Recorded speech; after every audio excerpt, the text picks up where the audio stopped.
નમસ્કાર, આપ જોઈ રહ્યા છો વડોદરા લાઈવ 24/7. હવે જોઈએ અગત્યના સમાચાર. રાષ્ટ્રીય એકતા દિવસ નિમિત્તે તાપી જિલ્લામાં રન ફોર યુનિટીનું આયોજન કરવામાં આવ્યું. સરદાર વલ્લભભાઈ પટેલની 150મી જન્મ જયંતિની ઉજવણીના ભાગરૂપે ગુજરાત રાજ્ય સરકારના ગૃહ રાજ્યમંત્રી તથા ગુજરાત રાજ્ય સરકારના આદેશ અનુસાર 31મી ઓક્ટોબરના રોજ સરદાર વલ્લભભાઈ પટેલની જયંતિને રાષ્ટ્રીય એકતા દિવસ તરીકે રન ફોર યુનિટી દોડનું આયોજન કરવામાં આવ્યું. દોડનો રૂટ અને સહભાગીઓ આ રાષ્ટ્રીય એકતા દોડ તાપી જિલ્લા ઉકાઈ પોલીસ સ્ટેશન દ્વારા આયોજિત કરવામાં આવ્યું હતું. રૂટ ભીમપુરાથી શરૂ થઈ ઉકાઈ પોલીસ સ્ટેશન થઈને સાંઈ મંદિર હેલિપેડ સુધી દોડ યોજવામાં આવી. આ દોડનો મુખ્ય ઉદ્દેશ્ય યુવાનોમાં જાગૃતિ લાવવાનો અને તેમને સ્વાસ્થ્ય પ્રત્યે સજાગ કરવાનો હતો.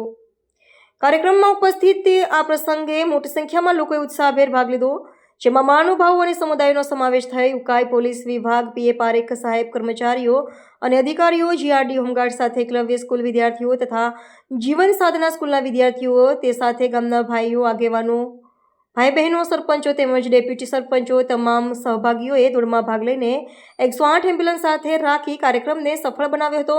આ સફળ આયોજન બદલ ઉપસ્થિત રહેલા તમામનો આભાર વ્યક્ત કરવામાં આવ્યો હતો.